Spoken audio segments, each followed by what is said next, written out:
Ini kupikir ini wajahku nih stroke gitu. Karena kan hampa gitu kan. Pes, lumpuh total. Oh ternyata aku nih kena kiriman banaspati. Tapi orang ini nih bener-bener telek pengen aku mati. Ngambilnya dari mana? Biayanya berapa? Dukunnya siapa? Jam berapa dia datang aku tahu.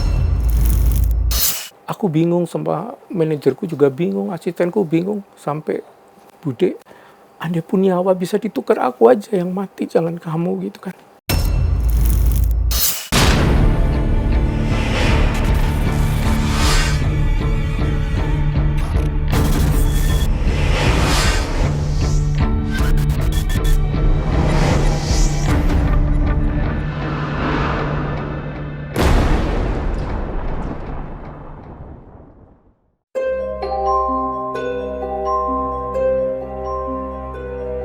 Hari-hari Ageng Kiwi masih dibayang-bayangi rasa ngeri. Sebab ia masih dalam suasana batin tak menentu sejak peristiwa kena guna-guna beberapa tahun lalu. Kisah dimulai saat tiba-tiba televisi di rumahnya meledak tanpa sebab. Setelah itu, banyak peristiwa-peristiwa misterius hingga tubuhnya mengalami kelumpuhan total. Meski seorang selebriti, pria kelahiran 4 April 1970 itu paham apa yang sedang terjadi. Karena Ageng Kiwi juga menekuni dunia spiritual. Tapi semua menjadi jelas setelah Bude Sur mengurai apa yang sedang dialami. Saat itu, kondisi Ageng Kiwi sangat memprihatinkan dengan tubuh lumpuh. Ironisnya, santet dikirimkan oleh orang yang dikenalnya dengan baik. Tapi apa yang kemudian terjadi? Benarkah Ageng Kiwi juga mengalami mati suri? Lantas, apa saja yang dialami selama mati suri? Jangan dulu berlalu, masih akan banyak keganjilan terjadi di sini. Dan jangan lupa subscribe, like, share, dan komen agar tak ada yang terasa ganjil di sekitar Anda.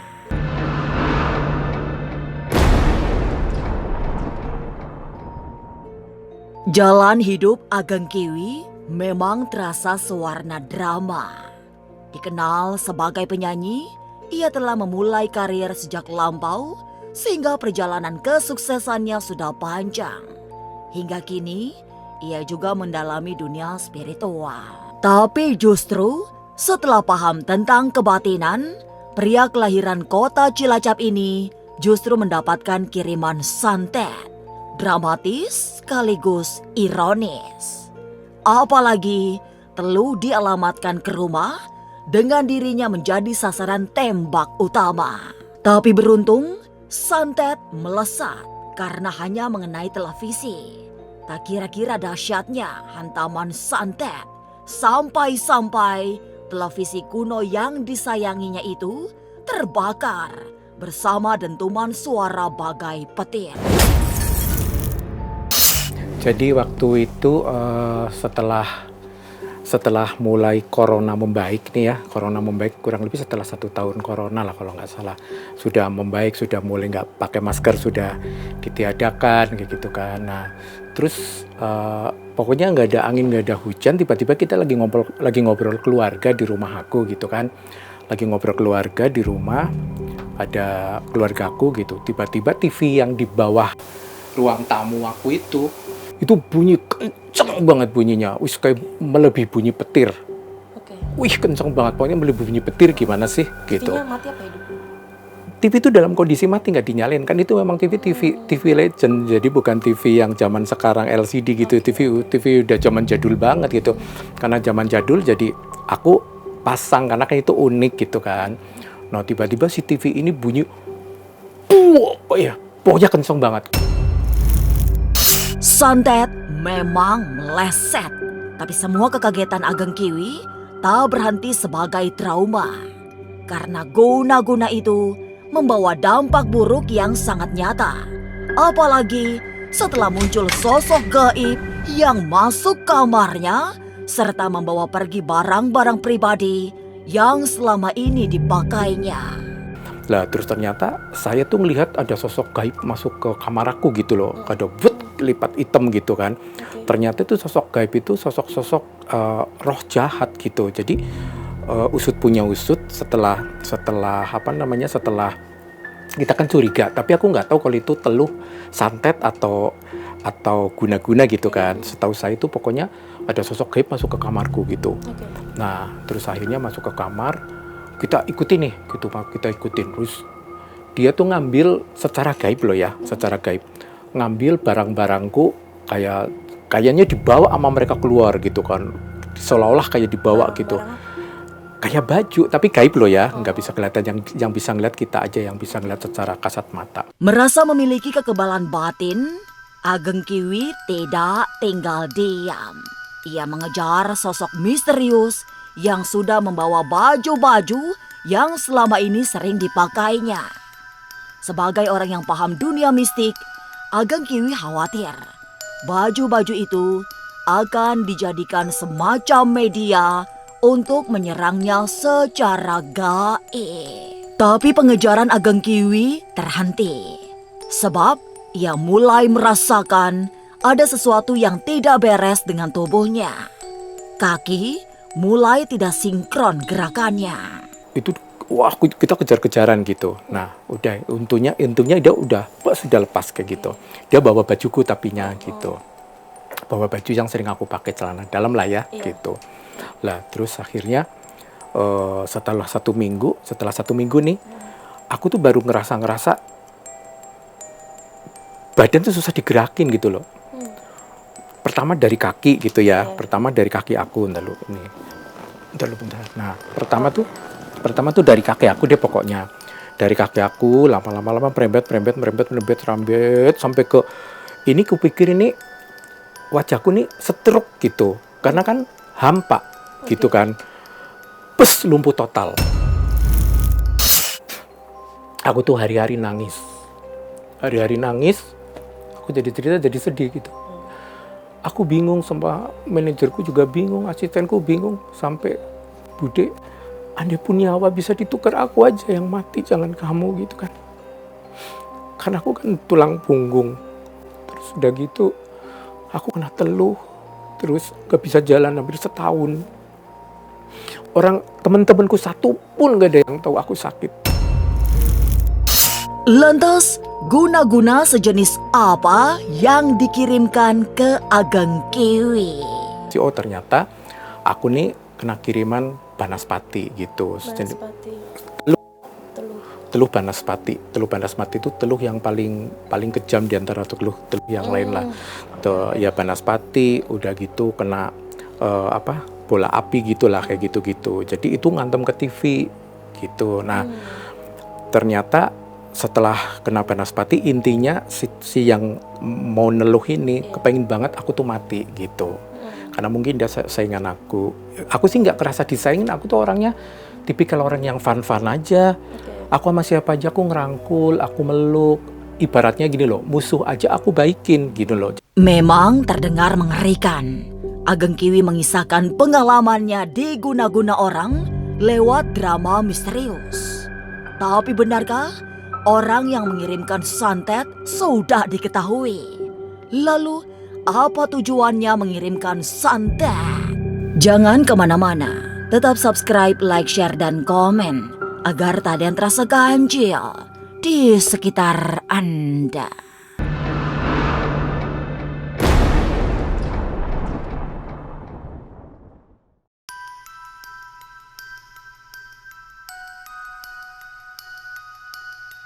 Tubuh lumpuh bukan berarti membuat Ageng Kiwi tidak berdaya. Ia bahkan bisa mengetahui siapa orang yang telah melemparkan guna-guna kepadanya. Dan yang mengejutkan, pengirimnya ternyata orang yang dikenalnya. Tapi orang ini nih bener-bener telak pengen aku mati gitu.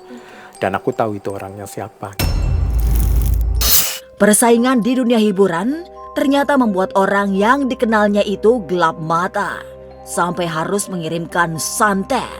Lewat sebuah telisik batin, Ageng Kiwi akhirnya mengetahui semua detail santet yang menyerangnya. Ya aku tahu banget gitu. Ngambilnya dari mana, biayanya berapa, dukunnya siapa, jam berapa dia datang aku tahu. Terasa sangat ironis, tapi kenyataannya itulah yang terjadi. Konon, dia sengaja melemparkan guna-guna karena merasa sakit hati. Dari sinilah Ageng Kiwi berusaha bercermin untuk memperbaiki diri sehingga tidak ada orang lain lagi yang merasa iri dengan hari-harinya. Ya namanya di dunia manapun itu pasti ada orang yang sirik, ada orang yang dengki, ada orang yang nggak suka gitu. Ini loh kalau di dunia gaib itu kita tawar-tawaran say. Mau nggak tawar-tawaran? Misalkan gini, kita tahu siapa yang ngirim. Nah kalau kita spiritual, kita bisa saling komunikasi sama dukun yang ngirim. Kenapa kamu ngirim, aku dibayar kayak gitu. Di belakang Ya ternyata ada obrolan seperti itu ya, percaya nggak percaya, tapi memang benar itu saya lakukan. Kesumat yang barangkali tersemat di hati orang yang menyantet kelewat berat. Ageng Kiwi memahami bahwa orang yang mengirimkan guna-guna ingin dirinya meninggal. Sampai-sampai usahanya mencari santet dilakukan dengan sangat serius hingga ke daerah-daerah yang jauh. Untuk menghabisi nyawanya, penyantet bahkan rela menghabiskan uang ratusan juta. Jadi yang neluh aku ini biayanya gede, ratusan juta. Untuk bisa neluh aku biar aku mati itu ratusan juta biayanya. Dan dia sampai keluar dari daerah Jakarta gitu ya, dia ngambilnya udah ke arah sono. Gak usah aku sebutin daerahnya, tapi udah nyebrang lautan lah intinya. Seniat itu dia. Seniat itu gitu. Dan kita udah berkolaborasi sama dukun yang neluh aku, dan kemarin kabar terakhir si dukun yang neluh aku ini udah meninggal. Kayak gitu karena pertarungan ini gitu. Boleh dicek, tapi pertarungan ini kan siapa yang nggak kuat kan dia nggak ada. Tapi benarkah Ageng Kiwi juga mengalami mati suri? Lalu apa yang kemudian terjadi selama mati suri? Jangan kemana-mana, tetap subscribe, like, share, dan komen agar tak ada yang terasa ganjil di sekitar Anda.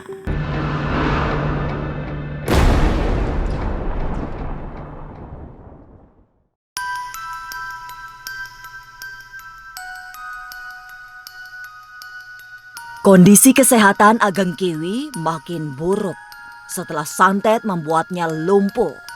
Ia nyaris angkat tangan karena tidak kuat menahan rasa sakit.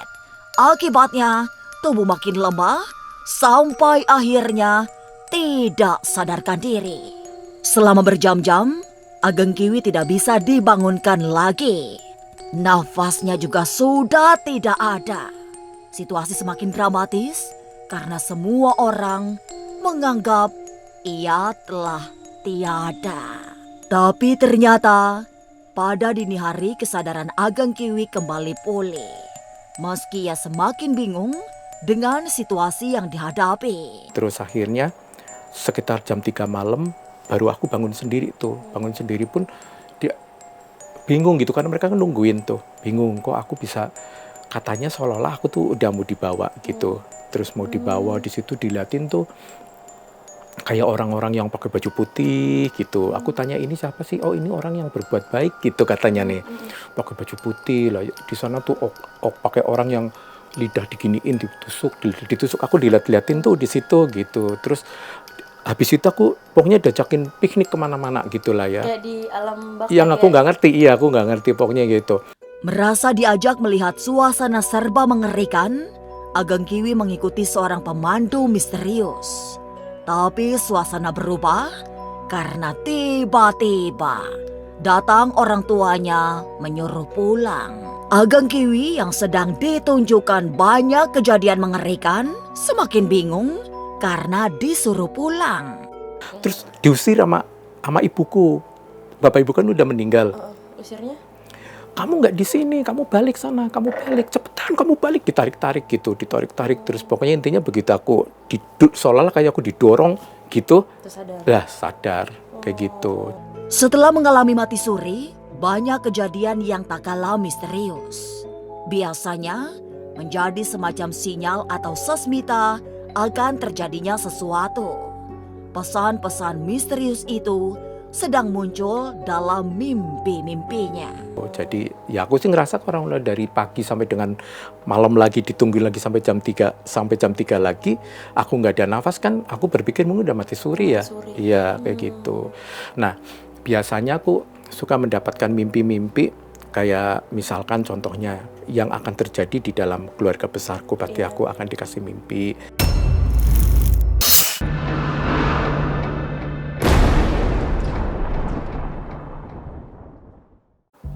Ya oke pemirsa Ganjil Misteri, ini tadi sudah menceritakan panjang kali lebar. Nah, ini sekarang di samping saya sudah ada Mas Kiki Hendrawan, salah satu ahli saraf Indonesia, dan beliau ini pakarnya tentang totok saraf, akupunkturis, dan juga mengobati yang berhubungan dengan sendi-sendi dan saraf gitu. Makanya saya minta tolong banget sama Mas Kiki nih, karena selain memang secara non medisnya saya sudah diobatin, tapi kan sarafnya dan sendi-sendinya semuanya aku harus diobatin secara non medisnya kayak gitu. Tadinya Mas Kiki nggak mau kan, oh ini non medis kata gitu. Aku udah bilang sama Mas Kiki tenang aja, Mas Kiki aman. Akhirnya Mas Kiki mulai mengobatin aku secara medisnya. Monggo nih Mas Kiki cerita sama teman-teman Ganjil Misteri. Ini dipegang. Ya, Mas Ageng kemarin yang ngubungin kalau nggak salah asistennya Iya, WA jam 2 pagi. jam 2 pagi. Bener. Ngubungin saya jam 2 pagi. Kebetulan saya belum tidur, langsung saya balas. Ya. Nah, janjian lah itu kalau nggak salah besoknya. Besoknya Mas Ya. Ageng datang. Saya lihat, loh kok ini orang kayaknya baik-baik aja. Nah, baru pas masuk kita ngobrol-ngobrol semuanya cerita tentang masalah telur itu. Saya bilang, waduh Mas, mohon maaf saya nggak berani. Terus ngobrol, kok ngarahnya ke ini tipe yang bisa saya bantu. Ini kayak mirip-mirip dengan cedera tulang belakang, terutama cervical sama torakal, karena ciri-cirinya tangan kiri kanan, kaki kiri kanan, Punggung. punggung. Terus kita ngobrol-ngobrol dulu ya, saya nggak mau itu ya. Mas Kiki nggak mau ngobati. Lama loh. Oh ini yang dirasakan. Tangan kesakitan, nggak bisa diangkat, Ya. ada sakitnya kiri kanan, kaki juga kiri kanan sama tulang Kaki-kaki pinggangnya. Hampir semua seluruh badan. Iya, sama turakal ya Mas ya waktu itu ya. Mm-mm. Oh ini bisa nih Mas Ageng. Gini aja kita coba dulu ya Mas Ageng ya. Kalau memang telurnya udah beres. Nah pas ya alhamdulillah pas saya coba tiba-tiba Mas Ageng jauh banget perubahannya. Gitu. Berapa kali ke saya Mas Ageng? Hampir 3-4 kali lah. Ya, 4 3 kali ya. 4 kali ya. 4 kali udah terapi pertama aja udah langsung bisa Ya. Tangan udah bisa digerak-gerakin. kaki Tadinya udah nggak. enteng, tangan udah enteng Terus intinya ya. yang kedua yang tadinya aku nggak bisa sholat di antara 2 sujud, mulai bisa kayak gitu. Sakit-sakit tapi di Iya. terapi pertama udah jauh Iya, perubahannya ya. iya jauh, udah 65%, ya lumayan lah 70%-an. Karena saya bilang sama Mas Ageng mohon maaf saya nggak bisa bantu ini karena orang yang datang ke saya yang ciri-ciri yang bisa saya bantu itu tangan kanan aja bermasalah, tangan kiri aja bermasalah, kaki kanan aja yang bermasalah, kaki kiri aja bermasalah, atau tulang punggungnya kesakitan. Lah ini gimana ngerjainnya nih Mas Ageng semuanya? Ya udah kita coba dulu satu-satu waktu itu ya. Iya, satu-satu. Kaki dulu apa tangan Kaki dulu dulu. ya? Kaki dulu. Kaki karena kan cuma tumpuannya di kaki. Udah enak, Baru lanjut tangan. lagi ke Iya. tangan ke semuanya. Terus ketiga ngantem daerah-daerah punggung sini. Terus ngantem sebelah sini. Soalnya kan aku nggak bisa yang antara dua Ini dua juga kan sujud. kita dapat banyak di sini. Iya sini. Iya saraf-saraf sini. Gitu. Sebenarnya gini sih, kalau kenapa dari awal saya bilang nggak berani, ini ciri yang paling parah. Karena yang gampang itu biasanya tangan kiri aja bermasalah, kanan aja, kaki aja, kiri aja, kanan aja. Nah ini semuanya takut saya di tengah jalan ada salah posisi, salah gerak itu. Ini tipe yang seperti ini nih bisa kayak sesak nafas, badan kaku semua. Contoh, habis saya terapi turun dari mobil, naik mobil, di mobil ada polisi tidur, ada lobang, atau habis dari toilet, atau bangun tidur tiba-tiba ada yang ciri-ciri kayak gini, tiba-tiba kayak kaku, kayak sesek gitu. Apalagi beliau artis, saya takut takut disalahin. Nah, cuman nggak tahu kenapa saya mau gitu. Cuman kaki dulu waktu itu saya bilang, yuk kaki dulu. Kalau ada perubahan kita lanjut kemana-mana. Setelah beliau senang, kakinya enteng, barulah kita kerjain semuanya Iya. gitu ya. Iya. Tadinya Iya. sama sekali nggak bisa ini. Ini contohnya, ini bisa kelihatan nggak sih kamera? Nah, contohnya Mas Kiki nih. Misalkan aku sholat ya di antara dua sujud. Misalkan kayak gini nih. Nih kayak gini. Kayak gini. Terus kan kayak gini nih. Nah, kalau mau ke sini, pasti aku jatuh. Gitu, nggak bisa gitu. Nah, ini udah agak mendingan, cuman ya tetap harus ditahan kayak gitu. Memang Mas Kiki PR nih masih di sini ya Mas Kiki ya. Mas Kiki udah bilang kalau yang di sini nggak bisa sekali dua kali. Soalnya kan memang yang dihantam itu Iya. untuk yang nggak bisa jalan itu loh. Kayak gitu sebenarnya. Ini kalau bangun juga sebetulnya aku tuh harus kerangkangan dulu baru bisa bangun sebenarnya gitu. Cuman aku gagah-gagah. Ini rambut yang pertama rontok total. Ini rambutku tuh botak total. Tadinya rambutku tuh segini 6 bulan lalu masih 1 tahun lah sebelum kena itu, sering dengan berjalannya pengobatan rontok semua total. Ini rontok, ini tipis gitu karena sampai ke hantam ke semuanya lah kena lah pokoknya. Ini waktu awal saya ngobatin kaki dulu nih, dari belakang, dari depan, sini juga banyak nih. Ini nggak enak banget. Nggak bisa digerakin. Waktu itu yang paling banyak kanan apa kiri? Kanan apa kiri? Dua-duanya. Dua-dua ya. Nah ini udah setelah enak, baru saya masuk ke tangan dulu terakhir tuh. Ya tangan ya. Tangan baru lanjut si pinggang. Iya. Terus daerah-daerah sini juga. Iya. Ya, tangan semua tangan iya. Iya sih. Ini udah ya. Memiliki kepekaan batin karena mendapat ilmu linui, Ageng Kiwi ternyata tak kebal disantet. Ia bahkan sampai dibuat lumpuh selama setengah tahun sebelum akhirnya sembuh. Hantaman guna-guna dikirimkan oleh orang yang ternyata cukup dikenalnya. Tapi semogalah peristiwa yang dialami Ageng Kiwi memberinya hikmah hidup yang bisa diteladani. Inilah ganjil yang akan menguak berbagai misteri di alam nyata dan tak kasat mata. Sampai jumpa pada episode selanjutnya dengan kisah-kisah ganjil setiap hari Senin, Kamis, dan Jumat pukul 5 sore. Tapi sebelumnya, jangan lupa subscribe, like, share, dan komen agar tak ada yang terasa ganjil di sekitar Anda.